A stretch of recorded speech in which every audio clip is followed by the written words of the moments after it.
Vamos falar de esporte agora na TV Bom Dia com Eric Oliveira, num fim de semana de movimentação no esporte aqui em Erechim. Teve o retorno do futsal, teve também Grêmio Ipiranga e você vai ver também os destaques do Internacional. Vamos começar falando de Grêmio e Ipiranga. Boa tarde, Eric. Olha, que jogo no Colosso da Lagoa, viu? Até metade do segundo tempo, o Ipiranga estava se classificando, porque o Caxias ia perdendo para o Pelotas, ou empatando com o Pelotas lá, né, que era já um rebaixado, e no fim das contas ficou para Caxias do Sul, ficou Caxias e Juventude com a vaga. O que aconteceu? Ficou Caxias e Juventude. Se olhar e fazer uma projeção lá no início da primeira rodada, dupla Caju e dupla Grenal classificados para as semifinais, é super normal. Eu acho que é pelo investimento, pela tradicionalidade e tudo mais. Agora, Ipiranga e Grêmio, Leandro, fizeram um duelo que já se esperava e já se demandava muita atenção por parte da torcida de Erechim, porque o Ipiranga precisava fazer um resultado para ficar para a história. Eu acho que é dessa forma que precisamos colocar. Vencer o Grêmio ou empatar com o Grêmio, fazer um jogo extraordinário, fazer um jogo inesquecível, impecável, sem erro, no detalhe. E o Ipiranga deu tudo de si. O Ipiranga se entregou, se mostrou ser uma equipe muito bem organizada. Mas eu falo sobre o jogo, porque, Leandro, é impossível não falar do jogo sem mencionar o erro grotesco, um erro grosseiro, uma arbitragem que naquele lance foi definitivamente capital, decisivo, vital para o decorrer do trabalho do Ipiranga, e eu acho que foi um lance em que a torcida do Ipiranga ainda não aceitou muito bem, ainda não conseguiu compreender, porque foi um lance que definitivamente fez com que o jogo mudasse totalmente do que vinha sido apresentado. O Ipiranga jogava melhor do que o Grêmio, inclusive jogou durante o jogo, em alguns momentos, com alguma superioridade em cima do Grêmio, e depois do pênalti marcado, o Diego Souza foi para a bola, bateu, e na sequência o Grêmio conseguiu ampliar o segundo, terceiro gol. Claro que teve um erro do goleiro aí também, que é bom lembrar. Mas o Ipiranga se mostrou, assim como fez em todo o campeonato, ser uma equipe que não se abala emocionalmente, ser uma equipe bem estruturada, ser uma equipe organizada e ser uma equipe, principalmente, que não muda seu estilo de jogo independente do adversário. Fez isso contra o Inter, fez isso com o Fortaleza e fez isso com o Grêmio. Mesmo tomando 3-0, que todo mundo imaginava, já deu para o Ipiranga, e o Ipiranga vai tomar uma goleada, o Júnior Rocha, a todo instante motivando, a todo instante dizendo para esses jogadores, é possível, é possível, é possível. No segundo tempo o Ipiranga consegue reverter esse resultado de 3-0 para 3-2 e por pouco não fez o terceiro gol. E ficou naquela loucura. Todo mundo sabia que precisava de um resultado negativo do Caxias, que o Pelotas conseguisse ser superior ao Caxias, no mínimo empatasse, e o Pelotas vinha vencendo o Caxias, e o resultado depois, quando se aproximava do final do jogo, dava as caras de que o Ipiranga precisaria só de um empate para se classificar. E o empate não aconteceu, teve até uma bola no travessão do Mikael. O que me parece, depois desse resultado negativo do Ipiranga, que esteve rodada a rodada lá no topo da tabela, brigando terceiro, quarto lugar, é que o Ipiranga ficou no quase mais uma vez. E a torcida não consegue ter essa paciência com o Ipiranga, isso é muito natural, porque o Ipiranga bateu na trave, é um time que quase subiu, que quase se classificou. Mas eu acho que é preciso também ter a cabeça um pouco fria e analisar esse trabalho e ver que, de fato, o Ipiranga fez muito mais do que era possível. O Ipiranga jogou muito mais do que era esperado dele. O investimento que o Ipiranga tem, é bom lembrar, é comparado ao Sportivo, ao Pelotas, ao Novo Hamburgo, essas equipes, duas delas que caíram, e o Novo Hamburgo por pouco não caiu, com uma pontuação quase que igual. Então, é bom olhar para o Ipiranga e ver que o Ipiranga fez um jogo espetacular para cima do Grêmio. Por pouco não conseguiu resultado positivo, e isso não apaga, isso não anula todo o trabalho que foi feito. Verdade. Ficam algumas questões aí, porque, por exemplo, né, o treinador trocou o goleiro no último jogo, né? Que a gente vai debater mais sobre isso ao longo dessa semana. Mas vamos falar do Grêmio, porque teve a estreia do Thiago Nunes e deu para perceber que o Grêmio fez os 3 gols e sentou no resultado e achou que o Ipiranga não ia para cima. Aí o Ipiranga me faz 2 gols na sequência e o Grêmio se abre. Claro que o Grêmio teve boas chances de ataque, teve boas chances de gol, acabou não fazendo. fazendo também durante esse jogo, e por isso que o jogo ficou tão bom, porque os dois times tiveram boas oportunidades, não foi uma superioridade do Grêmio, não foi um negócio também do Ipiranga, foi um equilíbrio, mas deu para perceber que o Thiago Nunes vai ter um pouquinho de trabalho nesse time, né? Vai ter, com certeza. É bom lembrar que eu sempre tenho um pouco de cuidado, porque algumas pessoas acabam condenando a arbitragem. Eu acho que é bom lembrar que o Grêmio teve várias oportunidades tirando aquele lance do pênalti. Eu imagino que o Grêmio venceria o jogo sem aquele lance, mas foi capital naquele momento. Então é por isso sim precisa fazer a crítica, porque foi um erro. Foi claro, todo mundo viu que ele errou na marcação do pênalti e é preciso ponderar isso. Agora o Grêmio sim teve várias oportunidades de matar.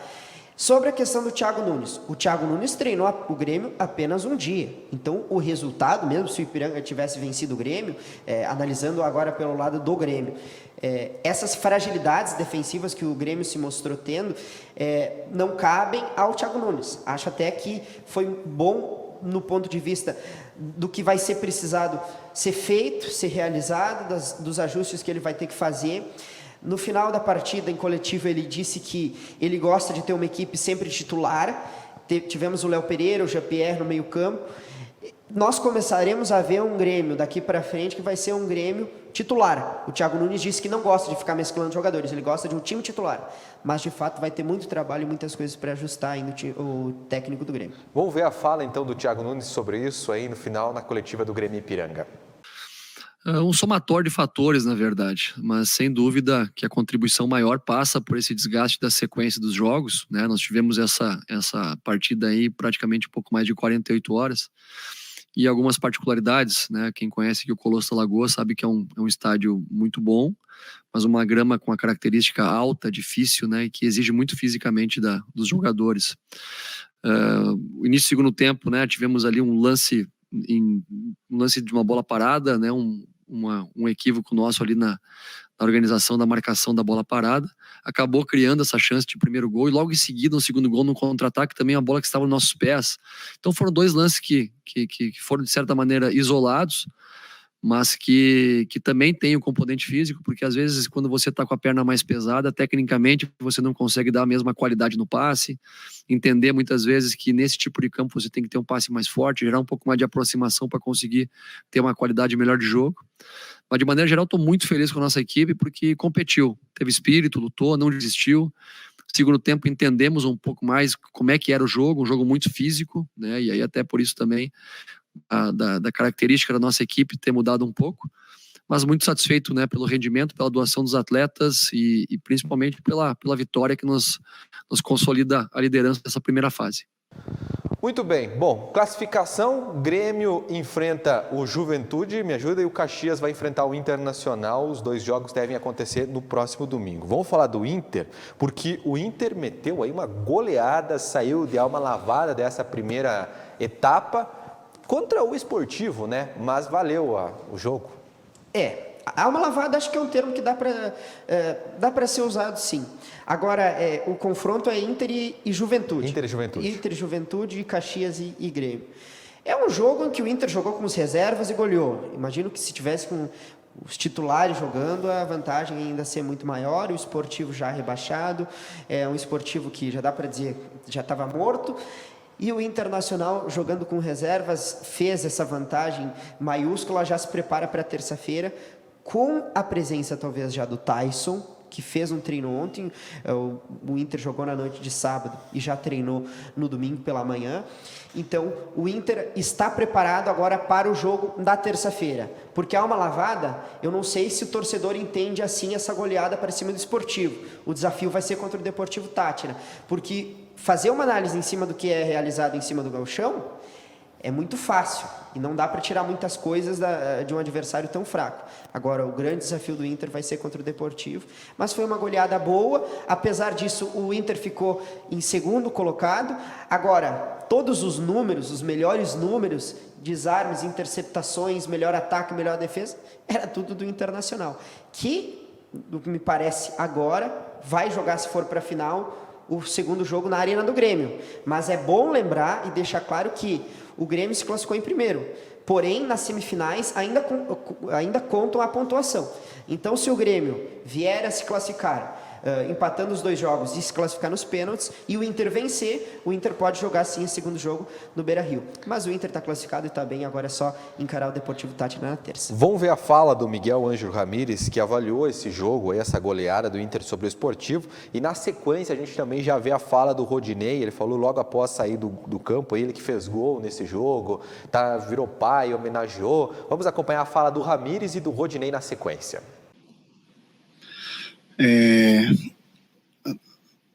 Salió Dorado porque no teníamos otro. No estaba Víctor, no estaba Lucas. Era importante que no completara todo el partido porque viene acumulando muchos minutos y el único que estaba disponible en convocatoria, que lo teníamos previsto. Si había alguna troca con algún zaguero, iba a ser Rodrigo Dorado, que lo ha hecho en algún momento ahí, anteriormente, no conmigo como entrenador, que ya ha entrenado conmigo en algún momento ahí, porque lo puede hacer, pero no fue pensando en nada del futuro, sino poder darle descanso a C. Gabriel y era el único que podía hacerlo en esa posición. Rodi, uma atuação incrível aí coletivamente, mas também individualmente, 2 assistências, um gol. Que dá para falar sobre essa noite de sábado aqui no Beira-Rio? Cara, uma noite abençoada, ainda mais que a minha filhinha nasceu ontem, então graças a Deus pude ter essa atuação aí junto com o grupo, mas não faço nada sozinho, é um grupo, um ajudando o outro, e a gente tem que continuar assim em busca das vitórias. Estou gaguejando um pouquinho que estou cansado, mas vamos nessa, vamos continuar trabalhando firme em busca das vitórias e botar o Inter lá em cima, que é o lugar que realmente ele merece estar. Agora terça-feira, um duelo pela Libertadores, aqui no Beira-Rio também, em casa. O que dá projetado dessa partida importantíssima? Cara, Libertadores a gente sabe que é um jogo diferente, é um jogo de muito contato, mas a gente tá dentro de casa, e dentro de casa a gente não pode pensar em outra coisa a não ser os 3 pontos, é chegar na terça-feira, fazer o dever de casa, que a gente foi derrotado na primeira partida, então a gente precisa da vitória na Libertadores. Muito bem, então, Eric, pessoal, para todo mundo ficar ligado na sequência do Gauchão, a previsão é que os jogos aconteçam no domingo, 4 da tarde, todos simultâneos, essa primeira rodada. Como é que vai ficar? Grêmio e Caxias. Inter, e Internacional e Juventude. Quem é que é favorito aí? É melhor, quer dizer, o Grêmio e o Inter são favoritos, mas entre Caxias e Juventude, quem é que está melhor aí?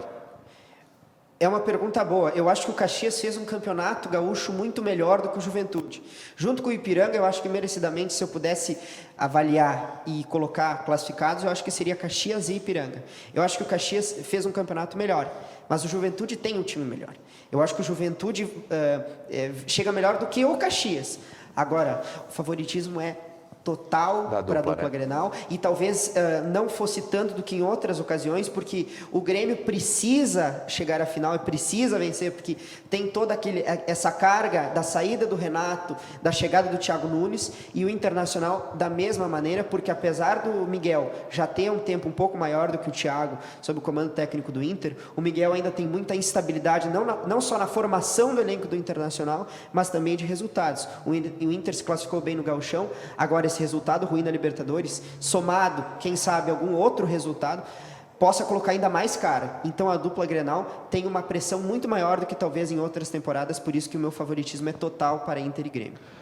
Vamos falar agora do futsal, porque o Atlântico estreou na Liga Nacional no fim de semana contra a Associação Carlos Barbosa e perdeu de 3-0. Vamos ver os gols.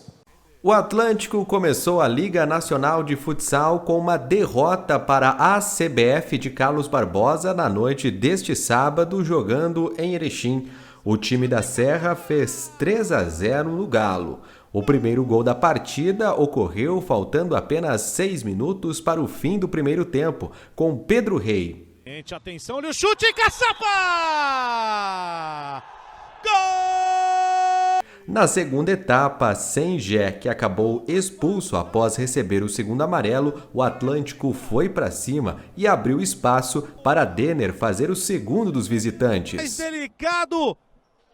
Um gol bonito de... Já com o goleiro Linha na sequência, o Galo deu ainda mais espaço para a CBF aproveitar e fechar o placar com um gol de Richard. Bola direta lá pro gol!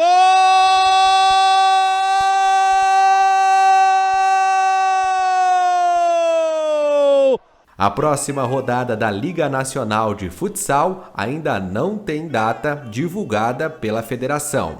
Muito bem, tá aí, viu? E olha, ainda a gente não exibiu, vou mostrar agora para você na sequência. O Antoniazzi, que é o ala do Atlântico, falou da derrota e ele falou que é uma avaliação positiva desse jogo. Os torcedores criticaram o Antoniazzi nas redes sociais porque não se perde para um time do Atlântico. É muito, claro, a CBF é um grande time, mas no início, avaliação positiva. Vamos ver a fala do Antoniazzi sobre isso. Antoniazzi, fala um pouco sobre a partida de hoje, sobre esse clássico e sobre essa estreia na Liga Nacional de Futsal. Bom, eu acho que a equipe está de parabéns. A gente já vinha de um crescimento aí durante alguns jogos treinos que a gente teve, mas acredito que hoje eles foram mais felizes em algumas finalizações deles, mas a gente está no caminho certo, a gente conseguiu impor bastante o nosso ritmo no jogo e é isso, ajustar um pouco os detalhes que faltou nas nossas conclusões ali, nos nossos chutes, e eu acho que a gente vai ter um crescimento muito bom aí durante a competição e foi só o primeiro jogo. Muito bem, Eric, dá para dizer que foi positivo esse jogo do Atlântico? Olha, é que é uma questão complicada, porque se trata de um clássico brasileiro, mundial. Carlos Barbosa e Atlântico têm essa rivalidade que é histórica. Então, claro que nunca vai ser bom perder para a CBF, nunca, ainda mais jogando em casa. Claro que não tinha público, mas se tu tá jogando em casa contra o teu maior rival e tu vai perder o jogo, não dá para dizer que foi uma avaliação positiva. Agora, de um certo ponto de vista, do ponto de vista do que o Atlântico apresentou, o Atlântico se mostrou ser uma equipe muito capacitada, conseguiu criar, conseguiu levar muito perigo ao gol da CBF, o goleiro Bianchini fez várias defesas, salvou a equipe da CBF em alguns momentos, mas o futsal, às vezes o placar ele não é muito condizente com o que foi visto em quadra. E o Atlântico, eu acho que são 2 pontos, nos 3 anos em que o Giba esteve aqui, ele tinha uma dificuldade muito grande em jogar com goleiro linha e se defender quando está sendo atacado e o adversário utiliza do goleiro linha. No terceiro gol que o Atlântico tomou, foi na tentativa de construção para reverter o resultado com a presença do goleiro linha e tomou o gol. Então isso é uma análise que o Thiago Rapp vai ter que resolver. Segundo, uma grande atuação por parte da CBF na defesa, mas o goleiro Thiago, que era o primeiro teste dele, é um goleiro referência, eu insisto em elogiá-lo, porque é um goleiro, o goleiro mais vencedor da história da Seleção Brasileira de Futsal, é um goleiro que, na minha opinião, é a maior contratação que o Atlântico poderia ter feito. O Alan fez uma partida muito boa também. Eu acho que o resultado é péssimo, perder para a CBF é muito ruim, mas o que foi visto em quadro, o Atlântico jogou bem. Agora, esse campeonato, nesses modos do que foi ano passado, é um campeonato muito curto. É tão cruel quanto o campeonato estadual para o Ipiranga. É um campeonato em que tu precisa do resultado. Jogar bem é bom, é muito legal, mas tu precisa do resultado, principalmente porque a classificação depois ela faz com que o jogo seja aqui. Então, é preciso jogar e vencer. Agora, os próximos jogos, vamos ver se o Atlântico consegue trazer um resultado positivo para casa. Muito bem, gente. 5 da tarde tem Virando o Jogo aqui na TV Bom Dia, ao vivo, para você que está nos acompanhando também, com Eric Oliveira, convidados. E você vai ficar sabendo também o futuro do Júnior Rocha no Ipiranga. Será que ele vai seguir para a Série C? Às 5 da tarde aqui na TV Bom Dia. Obrigado, Eric. É uma boa pergunta, Vamos falar muito sobre esse jogo ainda e o decorrer da vida do Ipiranga. Valeu, Leandro. Um abraço a todos.